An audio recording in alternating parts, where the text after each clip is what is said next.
Hey everyone, it's Bob from Bob's Computer Service. Today's Windows Wednesday tip is all about a little button that can make your life way easier. Task View. Let's jump in.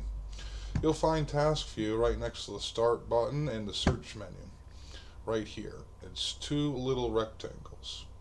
If you don't see it, right click on the taskbar and hit Taskbar Settings. And you'll just click it on right here. If it was off, just click it on. Now we're going to click the Task View button and we'll see all of our open apps and windows. Just click on one that you want to switch to. And there you have it.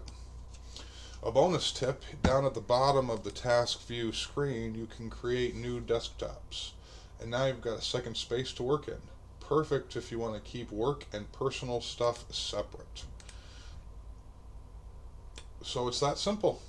Task View button is to switch between apps and even create virtual desktops. If this was helpful, give us a like and subscribe for more Windows Wednesday tips every week. Thanks and see you next time.